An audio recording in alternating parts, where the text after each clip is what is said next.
Okay, so since I got your attention with that awesome thumbnail and title, how about you go and leave a like on this video and also subscribe to this channel for more content like this. Yeah. As a writer who has been in the self-help industry since 2015, it's easy to see me as someone smart, as someone who has been in the trenches and has grown a lot, as someone who has had victories and is overall well-learned when it comes to the self-help industry as a whole. And to a degree, you'd be right. I have gone through a lot. I've faced many challenges that I've been able to overcome time after time. I'm not a multimillionaire or created a successful business at this point, but I've still accomplished things in my own way, and to me, that is more than enough. I wouldn't consider myself all that smart.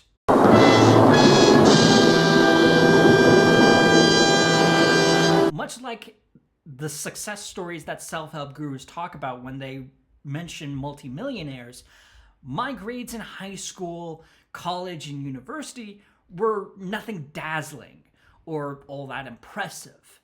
I was an average student through and through, and part of that boiled down to one thing that I did. I did not study at all. Ain't nobody got time for that. The reason being that I already knew the material, or so I thought. I could have a conversation with you on the topic and be able to talk about it flawlessly and with accurate information and accurate knowledge. But if you put me in a test room, I would go completely blank. Throughout my education, whenever I told people about that, they just said, oh, this is just test anxiety. But that wasn't really the case for me. I wasn't having a full-on panic or breakdown in the middle of a test room. I wasn't psyching myself out in the lead up to the test, nor during the test at all. I answered all the questions with the utmost confidence that I had that these were the right answers. The reality, though, was that I simply forgot something at the most crucial moment that I needed to remember.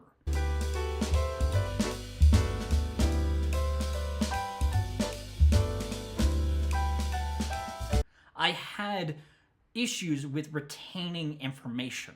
The reason I bring my education into all of this is my inability to retain information at crucial moments hit me when I was working with a company called Lifehack several years ago.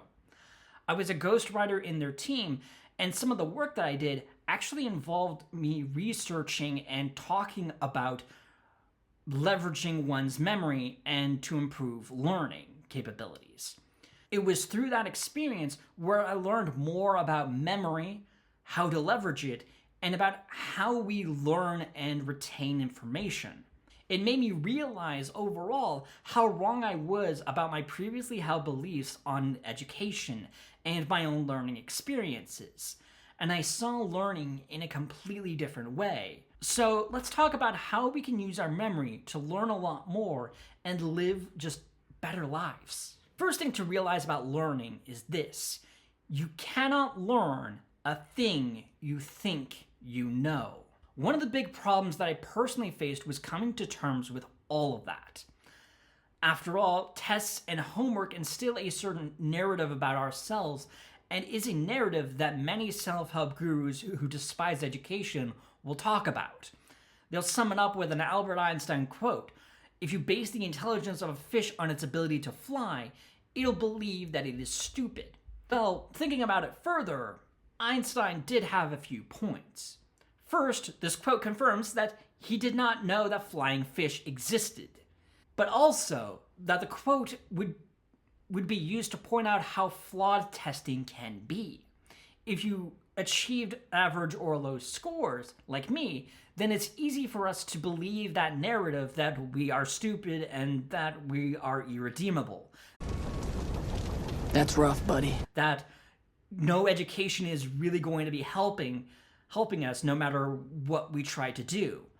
And our behavior will follow that predictable path. We will avoid studying. We will just hate education and be more inclined to just skip school entirely. In my case in particular, It was believing that I was born from mediocrity and that I would never be able to get any smarter or excel in any kind of topic whatsoever.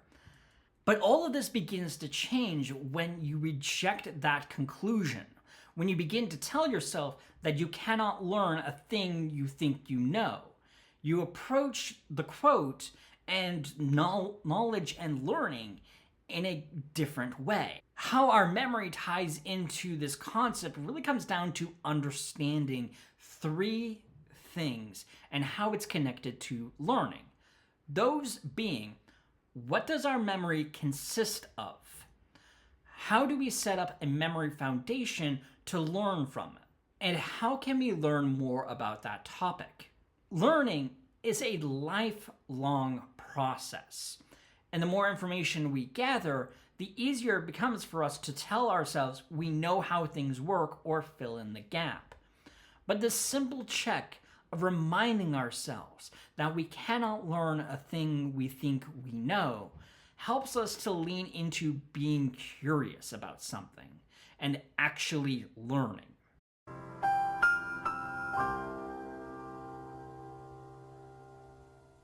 And those questions in particular further help as once we know about them and answer them, you have more reasons to be using memory to be learning a lot. So let's get into those questions.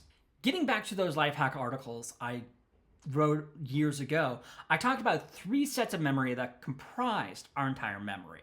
The first 2 were short-term and long-term memory, also referred to as conscious and unconscious, and we have a third memory that was called sensory memory. Sensory, as you might have guessed, is all sensory information picked up by our senses. Short-term memory focuses on a more elaborate information that compared to our sensory memory. It could be someone's name, a fact about them, even the words that are just coming out of my mouth right now. It's all information that we're all just taking in before tucking it away. And we're tucking it away into our long-term memory. Even if we're not fully aware of it, it's information that influences our behavior and thinking process for years to come. It shapes how we see the world all in all. When people are talking about memory, they're usually referring to this aspect, this long-term memory, since it's such a powerful force and dictates a lot about our actions and beliefs and views and everything. And imagination. It defines us, and we use that memory to remember something we've learned or we've encountered before. But all in all, the relationship that we have between our short-term and long-term memory is really what ties learning together for us. And our short-term memory is picking up as much information as it possibly can and tucks it away if it can. And understanding that relationship allows us to create a memory foundation. Setting up a memory foundation is harder than it seems, primarily because our short-term memory is very small. So small, in fact, that we can only retain information in there for a few seconds at a time. That's 5 minutes to save the world. And we can only maintain so much bits of information at a time in our short-term memory. This is why cramming for a test doesn't really work all that well. Even for those who claim they can work under pressure, they will still find it very difficult to retain information and use it for tests or anything. Liar! It also becomes tougher to retain information under certain environments. It's harder to remember people's names if we're at a concert or at a networking event where we're encountering so many people, or have difficulty hearing what people are saying. This concept can apply with any bit of information as well. But it's here where we can see both the potential for learning and advancing ourselves, but also the problems that people will point to when they're criticizing the education system. Between multiple assignments, different subjects, and each teacher bombarding you with all kinds of information over a short period of time, it's easy to be overwhelmed and to point at all of that and say, this is the reason why when we take tests, we achieve very poor results. Combined with not getting enough sleep or getting enough nutrition, and the expectation to retain information or pay attention is just too much, and it's easy to fall behind. Not only that, but people can look at that situation and see that if a student is lagging behind, it may be because they don't really want to learn about that subject, and people kind of just create that sort of environment where teachers just neglect those students who are lagging behind or think they have a learning disability or something, when in reality, they just struggle a lot and have trouble learning. But what our education system is trying to do is to establish that memory foundation. The only issue is that it's trying to encourage this by making us do this on our own. And we might not have an environment to actively do that, but we might have that environment right now. That's good. So all that we really need to do is rekindle our desire to learn once more as an adult, now that we're out of the education system. And how we do that is by learning about how we learn and process information, how we gather information, and learning how we actually retain that information. The strategies for each person will vary, but this is where explicit and implicit knowledge come in and assist with our overall long-term memory. And these two assist with setting up a memory foundation.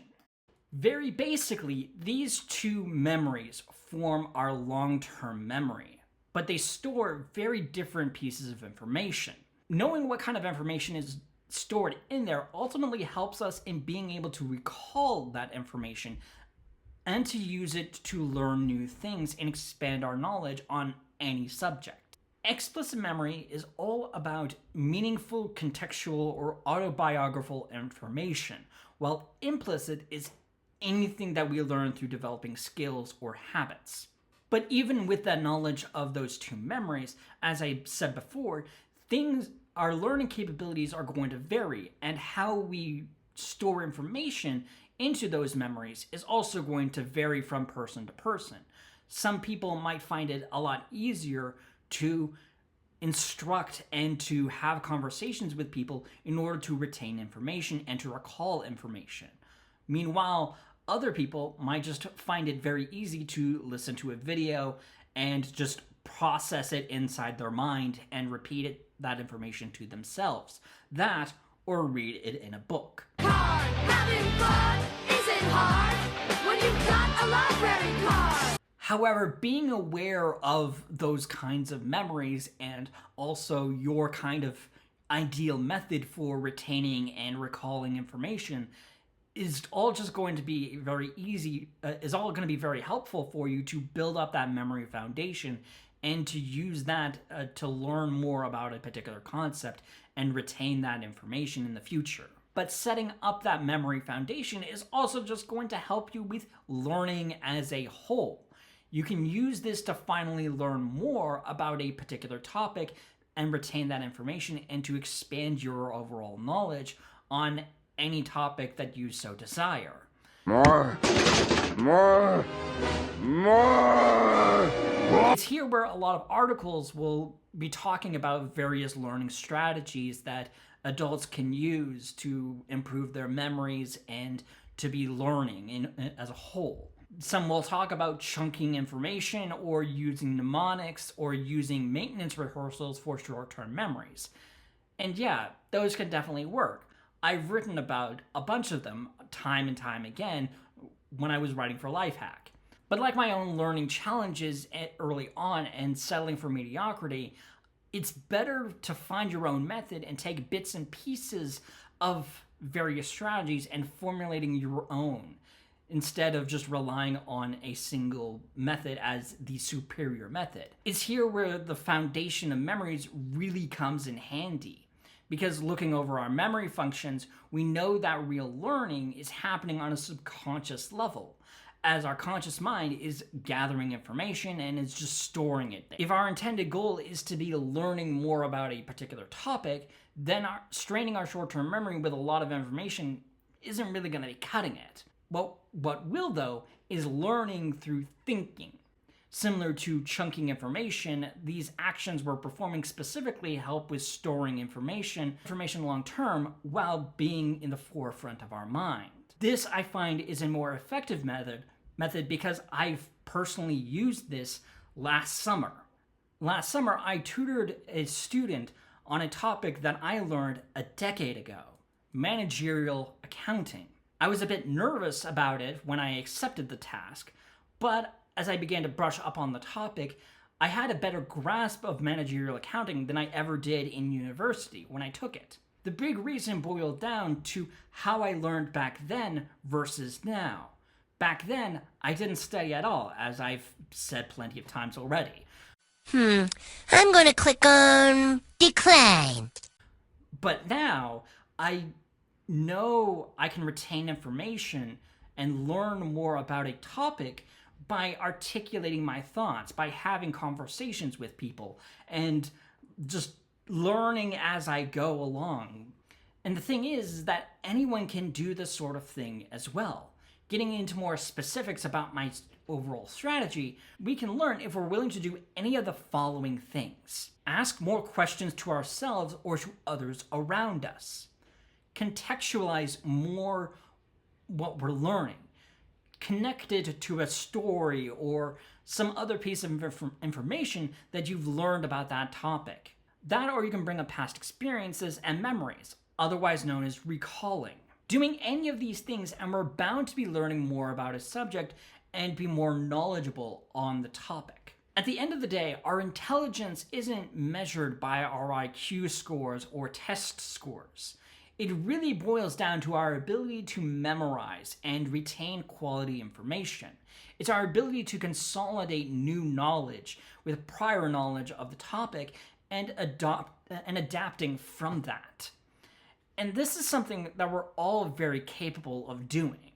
Even though our short-term memory is limited, and others even more so, our long-term memories are massive things, and we can actively tap into it at any point in time in our lives.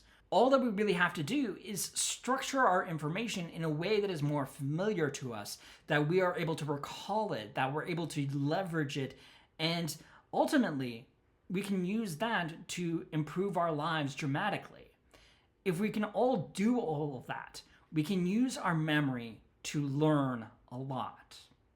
Thank you guys so much for watching the entirety of this video. Don't forget to go and leave a like on this video if you enjoyed it at any capacity, and also to subscribe to this channel if you haven't done so already. I really appreciate all the support that you guys have been giving me.